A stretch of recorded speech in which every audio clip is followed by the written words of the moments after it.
North Carolina has a second straight road trip this weekend as they travel to Atlanta to take on Georgia State. What will the Panthers bring to the table, and can the Tar Heels hold them under 60 points? You are Locked On Tar Heels, your daily podcast on the UNC Tar Heels, part of the Locked On Podcast Network, your team every day. Hey there, it's Friday, September 9th, 2022. Welcome into the Locked On Tar Heels podcast, the only daily North Carolina show out there. I'm your host, Isaac Schade, and I want to thank you for making Locked On Tar Heels your first listen or your first watch every single day. Please don't forget that the show is free and available anywhere you get podcasts, so you can subscribe right now to make sure that you don't miss a minute of your team every day. Today's episode is brought to you by BetOnline. BetOnline has you covered this season with more props, odds, and lines than ever before. BetOnline, where the game starts. Folks, it is a special pleasure today to be joined by Ben Moore of 24/7 Sports, who covers Georgia State as a beat writer, but all the more so because, believe it or not, we are from the same high school on the south side of Atlanta in McDonough, Georgia, Eagles Landing High School. For those of you watching on YouTube, I've got one of my baseball hats that I wore as a baseball player there. Ben graduated in 1999. I graduated in 2002, so we probably just overlapped Ben's senior year, my freshman year, and hopefully I wasn't too much of a twerp. But what a crazy set of circumstances that here we find ourselves together today on Locked On Tar Heels, talking about what we both do now occupationally. Ben, it's so great to have you. This is awesome. Yeah, man, absolutely. Thank you. Thank you for making it happen, and enjoy it. And always proud to talk to another Golden Eagle, regardless of the topic. Yes, love it. Unfortunately, we are at odds today, but I'm sure it'll be a great conversation. So let's just get right into some big picture things, some storyline stuff. I love it. So many neat things. For the Panthers, this is the first time in school history hosting a Power 5 opponent. What does that mean to this program? Yeah, it's enormous. When you grow up in the state of Georgia and even around the South, programs have been playing. Like the University of Georgia down the street has been playing since the 1880s. You've got Georgia Tech, quite literally the closest two colleges in college football together, literally right down the street, have been playing same time frame. The Georgia State Panthers have only been a program for 13 years. As I tell people, they're as old as middle schoolers. So you can't have generations of fans when you don't even have a generation worth of football to be played. But they made the rapid ascent basically from 2010 up to the big boy league, right? The football championship series to football bowl subdivision, and jumped in the Sun Belt. Over the last few years have really gotten their sea legs and kind of carved out a niche under head coach Sean Elliott, and a credit to him and his staff for really, really building the program. And I talked to him very early, talking about changing the DNA of the program. Before it was more all about losing, and hey, there's no fans in the stands and things like that. Going some places like Oregon and Alabama and Washington, and just going and collecting a huge paycheck and really getting beat down. Now, really, since 2019, 2020, 2021.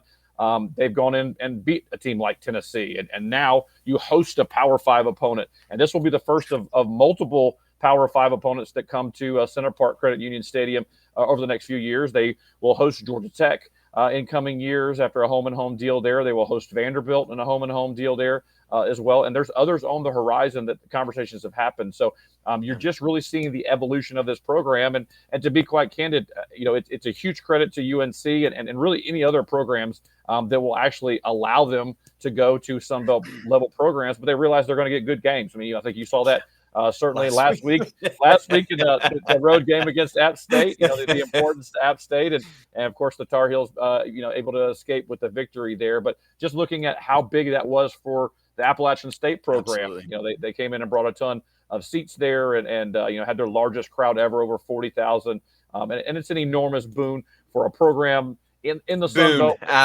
Yeah, like that. That was slightly intentional, journalism major. But no, I think the biggest thing ultimately, for a program like GSU, again, that's trying to find, their place in a extremely crowded marketplace here in Atlanta. You've got great pro sports. You've got obviously national champions in the University of Georgia. You've got, great programs, professional programs as well. As you mentioned, the Braves. You've got Falcons right up the street, Hawks. that, you've got to win in Atlanta in order to get any kind of level of attention. That's right. And you also need to play some reputable names. I mean, there's not a whole lot of average Joe and Jane fans that are going to leave their seats to go see Louisiana Monroe or Texas State. So you know what? Hey, your first home game of 2022 is the University of North Carolina with a legendary coach. Let's not forget that. I mean, Mack Brown, has won national championship as well. So I think it's an incredible opportunity, certainly for GSU, and looking forward to the contest on Saturday. Yeah, absolutely. And you said the right word there, Ben. Carolina escaped Boone, North Carolina with that victory last weekend. And it's to that point, it's an interesting 2-game stretch for both North Carolina and Georgia State. For Carolina, it's 2 straight road games at Sunbelt teams. For Georgia State, it's back-to-back Power 5 schools, if I'm not mistaken, for the first time in program history also. What do you think the Panthers learned about themselves last week in South Carolina that they can translate over to this week? Yeah, I think it was a big emotional sign. We were talking a little bit off air there. Head coach Sean Elliott's from the state of South Carolina. Yep. It was absolutely a homecoming for him. He kind of was handed a grenade basically when Steve Spurrier abruptly retires, at the end of the season, and he coaches out the last 5 games there for the Gamecocks. But an emotional thing, as well as Coach Sean Elliott's from the state of South Carolina. He had 20 scholarship players from the state of South Carolina and 5 from Columbia that were making their homecoming basically there. So it was emotional all around there, but they were able to manage the emotions there. And really from a defensive point of view, when you had Spencer Rattler, who had got all the Heisman hype previous, they really made him feel uncomfortable, kind of moved him off his spot, really kind of, forced him into mistakes, got him picked off twice in the game. Columbia or South Carolina native Quay White picked those 2 balls off. And I think that's where this evolution of this program is gone, is not only just, being able to compete for a couple, for a quarter or 2 quarters or maybe a half, being able to stare these SEC and ACC programs in the face and say, look, we're not just happy to be here anymore. Yep. We're looking to actually, make plays to win the game. And I will tell you, I mean, talking to Georgia State fans and even some of the players and coaches and hearing Sean Elliott after the game, he was disappointed. I mean, knowing, you had 2 basically disastrous special teams scenarios where you get 2 punt blocks for a touchdown, which had not happened to South Carolina in 22 years. And of course, that was Sean Elliott's gift, I guess, back to his home state, basically. Here you go. But he was upset about that. And really, you can't, pick and choose what you want to, but you remove those 2 plays out of there. And it's basically an even game, throughout 4 quarters. So that's what I think they want to build on. Offensively, they know they want to get better. This is a rush first team. They want to run the ball. They'll run the ball at anybody. 200 yards against South Carolina, 257 last year against Auburn. They want to run the football, but I know they want to get a little bit better in the passing game, and they certainly have the weapons to do it. And for the most part, they came out, health-wise, pretty good for game 2, which is always what you want when you play a Power 5 team. Absolutely. Absolutely. Can we get out of town healthy and be respectable in the process? Now, Georgia State and North Carolina met last year in Chapel Hill and Kenan Stadium. To look at the score, it was a lopsided game. But to have watched the game, I don't remember, like I was trying to put myself back in that place. I didn't feel like it was as lopsided as the score indicated. What are some things we can learn from the matchup last year to put into this year's game? Yeah, you just saw ultimately, and what was interesting to me, that the Panthers unfortunately got hit really, really hard with COVID-19 the week of the Army game. So week 1, they had about 9 starters out for that week 1 game at home. Then, of course, when you don't practice, you don't play. So then you had a scenario where another 5 or 6 starters missed the UNC game that following week. And as you mentioned, I went back and looked and even charted some of the plays there. It was very close and kind of nip and tuck in the first half. And then Sean Elliott kind of rolled the dice there on a fake punt that he still says he would call, because basically the play call was right. They just didn't execute it deep in their own territory. But then you just saw the Sam Howell show, really. He got out offensively, got out running the football, and the Panthers defense was just victimized by just complete blown coverage. And then you just saw the wheels, just start rolling. They really couldn't get off the field on 3rd down. And obviously Sam Howell and the Tar Heels had a huge game. But in the second half of that game was when Darren Granger, who's the current quarterback, he started getting reps in that game, kind of in garbage time, just got his feet wet, was 4 of 6 passing the football. And Coach Sean Elliott made the change to go to Granger and made some other kind of slight substitutions, and he got a little bit healthier. And they went 8-3 after that, and were one of the hottest teams in the nation to finish up. And you just really saw their offense, kind of wake back up. Their defense, what they have continued to do is be very, very opportunistic. This isn't a top 25 defense nationally. Sure, but sure. they're very tough. They slant, they stunt, they get after opposing quarterbacks, and really are looking to move guys off the spot. And I think building confidence from that, being able to know, hey, look, this is going to be a similar style offense with a less experienced quarterback this time around. He's still obviously super talented. He's got skill weapons all up and down, but it's one of those scenarios where, hey, they at least have an idea of what they're facing, and I think that will certainly help them this weekend. Absolutely. Great stuff there, Ben. We're going to get just a little more down into the weeds on both sides of the ball when Carolina has the ball, when Georgia State has the ball, in just a second, right after I tell you all about BetOnline. BetOnline is your number one source for all your pro and college football betting needs and sports info this season. Find all the latest football league developments, game matchups, news, and podcasts, including this year's opening week games. BetOnline is your continued source for all your sports wagering info, including live betting, esports, and scores. The fastest and easiest way to check in on all your favorite sport and events, including MMA, MLB, boxing, and golf. So head to the website today or use your mobile device to learn more about all the trends in action. BetOnline, where the game starts. All right, let's get into looking at the meat of this game. We're first going to talk about when Carolina has the ball and Georgia State's on defense. Now, Ben, the Carolina offense has been humming under Drake Maye. It's been doing well so far. Obviously, that's against Florida A&M and App State, so there's something to that. But this offense under Drake Maye has been doing really well. What should we be looking for from the Panthers to try and upset that rhythm? Yeah, the biggest thing ultimately, I think, is applying pressure, right? On the front seven, you really have to get after the quarterback and really force him to move out of the pocket. They did that last week against Spencer Rattler.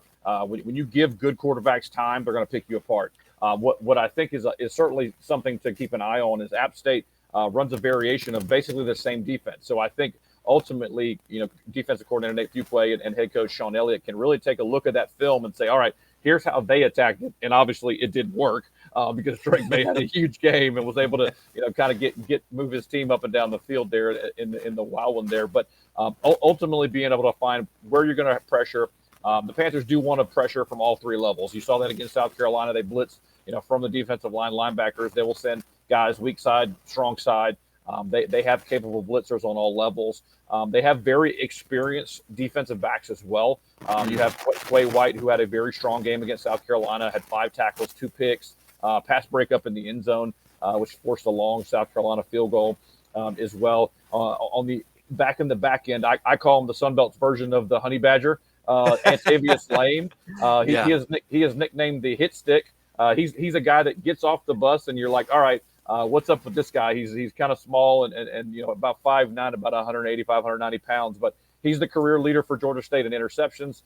He has returned multiple for pick sixes. He had a pick six against Ball State there in the bowl game in 2021. He is a tough customer. He is always around the ball in this defense. Basically, he is a rover. So I see him being very, very active. Certainly with the opportunity coming with the ball being in the air quite a bit with Drake Maye and that Tar Heel offense. But, I think what Georgia State has really tried to do over the last season and a half to really 2 seasons is really stop the opponent's run. They did a really good job against that in facing Power 5 opponents the last few years. From a running back point of view, had trouble, like we talked about a little bit earlier, containing Sam Howell, from that standpoint. But if you're just looking to line it up and run on this front seven, even though they look a little small, they do things with their defensive front. They constantly move and their linebackers move around a little bit. They're tough customers, and their interior line is probably one of the better in the group of 5. Basically, not going to get a ton of credit because they're not putting up huge stats. Obviously, a defensive tackle or nose guard, but they allow the linebackers to run around and make plays. So I think it's going to definitely be a line of scrimmage game on that side. Interesting. And that was unique because last week at App State, Carolina didn't quite have nearly the success running the ball as they had against Florida A&M. And part of that was game script too. They fell behind 21-7 early and had to take to the air. But I'm really curious to see what the Panthers coaching staff has been able to take away from that, of how to remove some of the wheels off the running game, as it were, and force Drake Maye into making those decisions through the air. Man, that'll be really interesting to watch how that all unfolds. All right, folks, we want to talk about the flip side of it, what things are going to look like when Georgia State has the ball and North Carolina is coming on defense. It's been porous so far for the Tar Heels. We'll talk about it in just a second after I tell you about our Drive for Five. We are in the midst of our Drive for Five. We're working to get Locked On YouTube up to 5,000 subscribers by the time the first basketball game tips off on November 7th.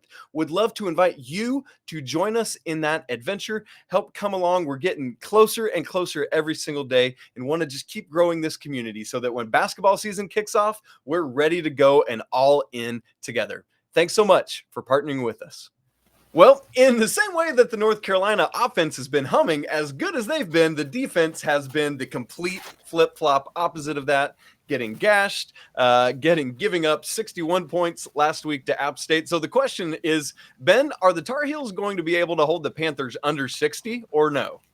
Yeah, it's one of those gamblers' dreams, right? You want to look and hammer the over potentially, but as we think it's going to be a high-scoring game, I think the Panthers do want to control the ball. They want to control the clock.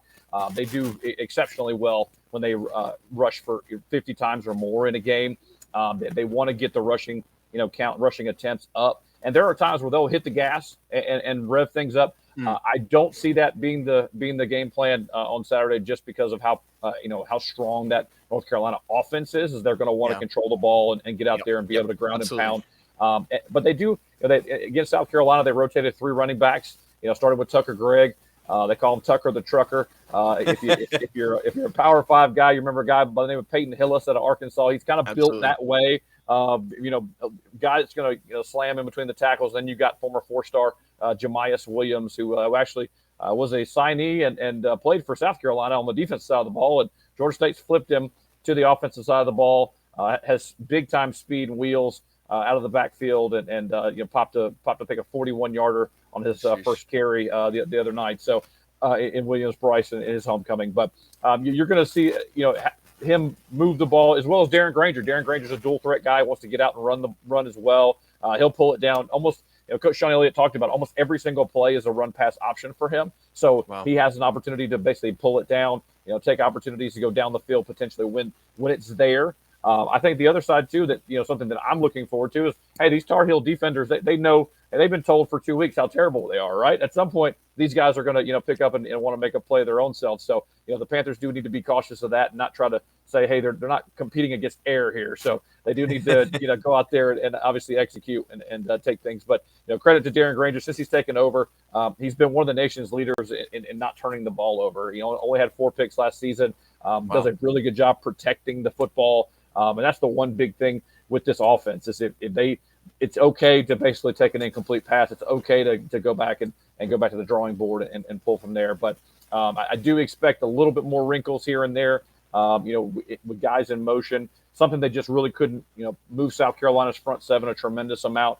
They do a lot of jet motion, jet sweeps, have guys in motion. They'll even have some elements of the triple option, potentially getting guys in motion and kind of moving things around. So certainly playing at home will be a factor, and they will want to pull out some plays as well. But they're as we mentioned a little bit earlier, they're pretty healthy on the offensive side of the ball.